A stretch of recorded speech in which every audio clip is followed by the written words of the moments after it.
This is Democracy Now!, democracynow.org, The War and Peace Report. I'm Amy Goodman.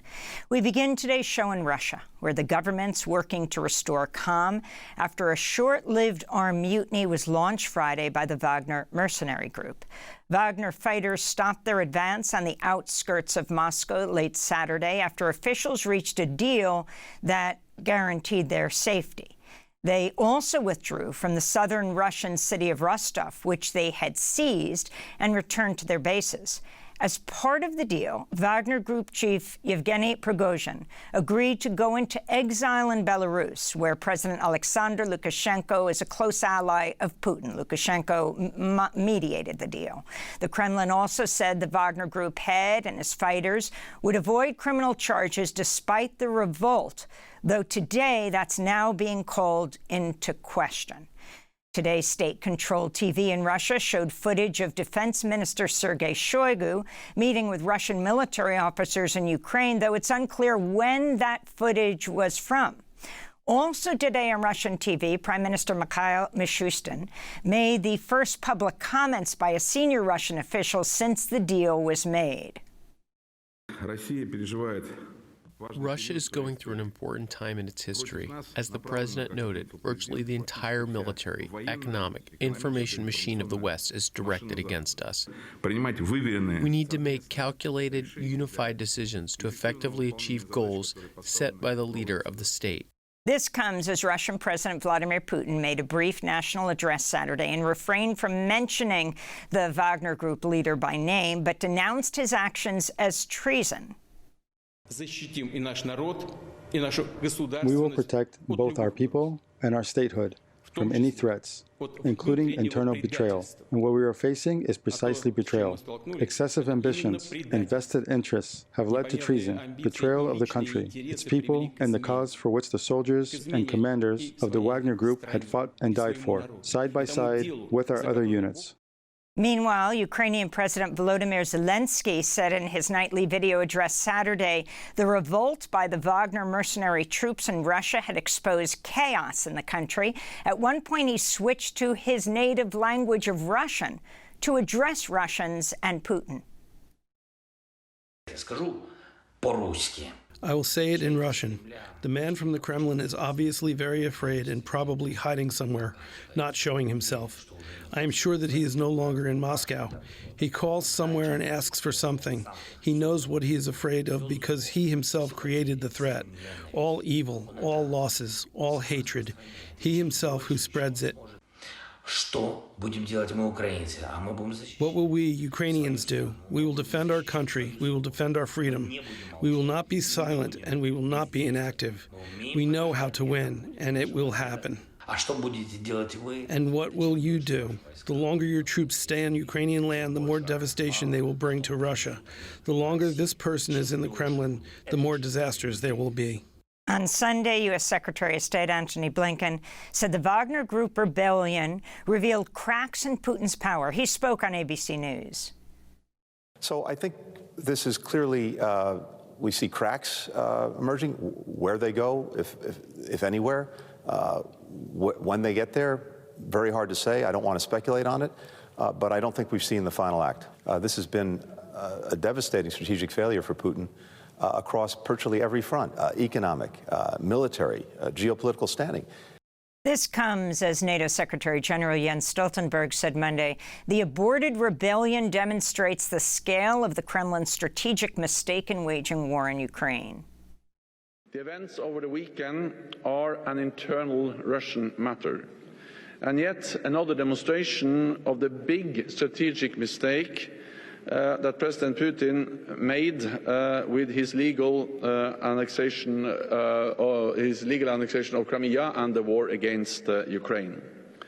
As Russia continues its assault, it is even more important to continue our support to Ukraine. We begin our coverage in Moscow, where we're joined by Nina Khrushcheva, professor of international affairs at the New School, great-granddaughter of the former Soviet Premier Nikita Khrushchev. Her books include The Lost Khrushchev, Journey into the Gulag of the Russian Mind, and In Putin's Footsteps, searching for the soul of an empire across Russia's 11 time zones. Professor Khrushcheva, welcome back to Democracy Now! It's great to have you with us. So this is the first show we've done since the Wagner Rebellion. We haven't seen Prigozhin, though they said he's going to go into exile in Belarus. We also haven't seen Putin since he gave that speech on Saturday. And now there are all sorts of questions that, though the Kremlin said that all of the Wagner folks, including Prigozhin, would be granted, would have the charges dropped. That's not clear right now. You're in Moscow, you've walked the streets. What is the understanding of what happened among the Russian people? Well, thank you, Emmy. There's a little bit of a relief, although in Moscow, at least, there was very kind of almost confidence, not confidence, but certainty that it's not going to go far enough, it's going to be resolved very quickly, that it's just so inconceivable, although what's inconceivable in Russia nowadays is a stretch, but that Prigozhin is not going to take over the Kremlin, although now we're learning, for example, that about billions and billions of rubles have been taken from the banks on Saturday when it was all going on.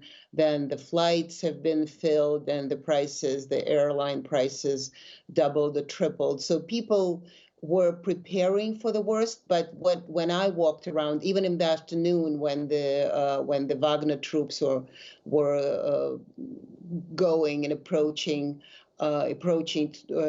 Moscow, there was still sort of a disbelief that it can result in anything but resolution, which indeed happened by 10 o'clock on Saturday. Putin supposedly has won. He would have won much better if indeed, as you mentioned, after that very fiery speech and very angry speech, because Prigozhin was his creation. Prigozhin exists because Putin fed him, allowed him to be, allowed these military mercenary groups to be formed. If Putin on that Saturday night, when Alexander Lukashenko said, we resolved it, I helped, I'm so great, then Prigozhin came out and said, we resolved it.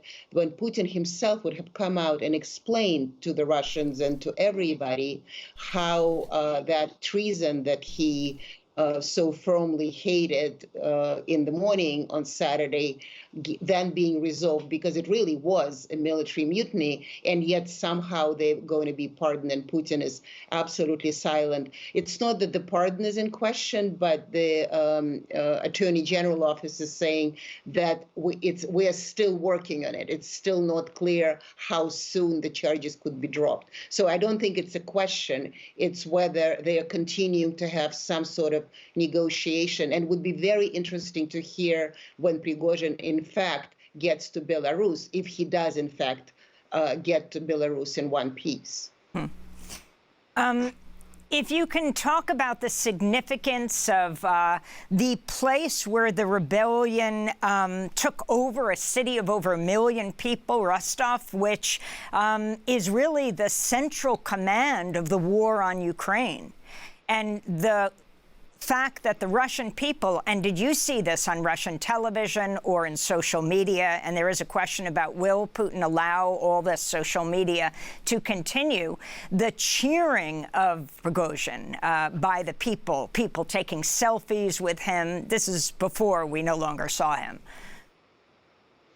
Well, yes, it was Rostov-on-Don. It's very south, very close to Ukraine. And so the speculation, we don't know, but supposedly and most likely there've been some kind of, it wasn't just Prigozhin walking, but it was a coordinated, some coordinated effort, including probably with the people in the army, because he was able to, in fact, have a meeting with two higher-ups in the Russian army. His great concern and kind of great hatred is for Minister of Defense Sergei Shoigu, and these are the people that work with Shoigu, and suddenly they were there in the headquarters, and he was kind of humiliating them being present. So, and I think it seems to me that Prigozhin and others, there was a little bit of a hope, and clearly didn't work out the way they wanted it, that at least the some in the Russian army, in the Russian command, very disillusioned with the way the war in Ukraine is going on, would probably be more supportive. That didn't work out. So the original idea was there. That's why they were not shot on.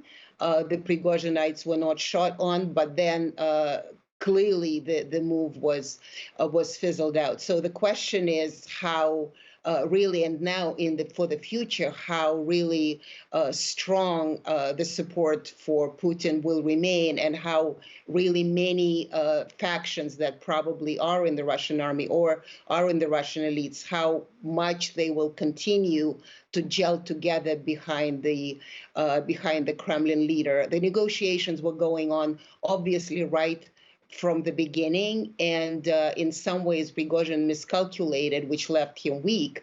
But also, if Putin came out a victor, it also didn't really show him in the strong light either. So it ends, as President Zelensky correctly pointed out, it ends to more discombobulation among the Russian elite, and also the future of Russia and the future of the war in Ukraine. I mean, as not only a professor of international affairs, Nina Khrushcheva, but as the great-granddaughter of Khrushchev, you certainly know Russia's history well.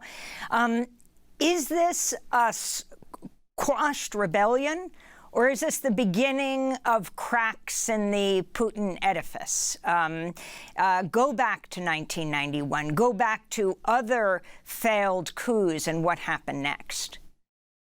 Well, that's a fascinating question, because it is a quashed rebellion in a sense, but it's also, and I would even disagree with Anthony Blinken at it's the beginning, because we've seen right from the beginning of the war, almost a year and a half ago, that there is really not much coherency in Putin's entourage. Yes, they kind of have to say they support it, but it's very unequal. Sometimes the voices for, sometimes voices against, sometimes voices of more reason and whatnot, they appear. So that solidity that Putin was able to display until 2022 has been really waning away for the whole year plus. So this is just another moment of this kind of falling apart in cracks. I think the interesting part of this rebellion, and I cannot really speak to history here, because basically what we're seeing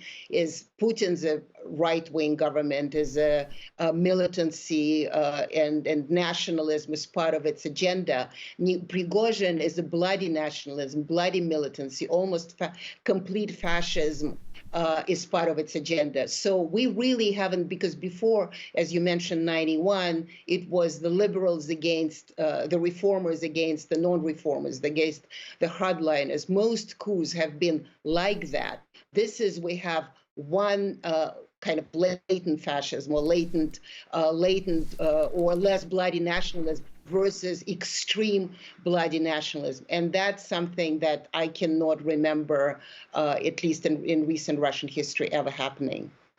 I wanted to go to the voice of Prigozhin. On Saturday, the Wagner chief said in a recording that was on Telegram, he'd ordered his fighters who'd been advancing on Moscow to turn around and return to their bases in order to avoid spilling Russian blood.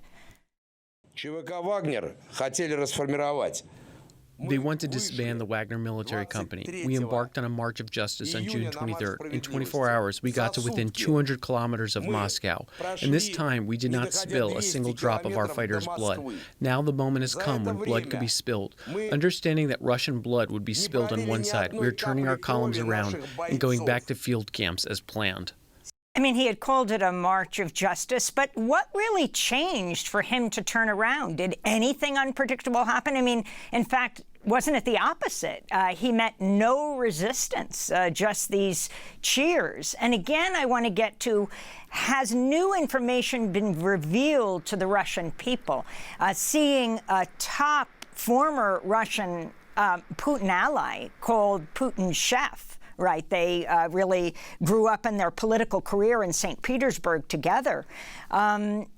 attacking the whole Russian approach to Ukraine and talking about the unnecessary deaths of Russian soldiers. Well, yes, but then he's looking and asking for more unnecessary death of Russian soldiers because he's looking for complete mobilization, complete militarization. He actually is accusing Putin, accusing the Kremlin, accusing Minister of Defense that that the war is not going war-y enough. It should be more war. So this is all, in many ways, like Putin. He is very skilled with rhetoric that is actually incredibly contradictory because he was asking to spill more Russian blood.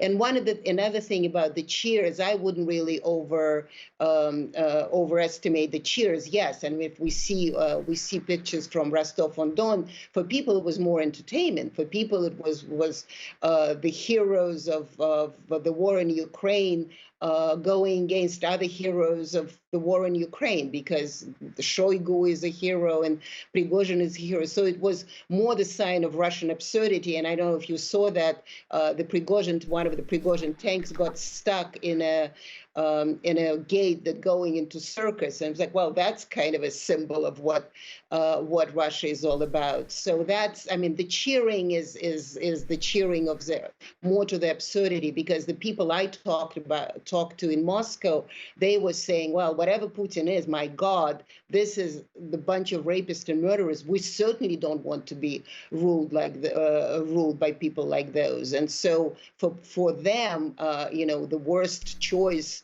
is still a better choice. So Putin is the better choice for them. We're talking to Nina Khrushcheva in Moscow.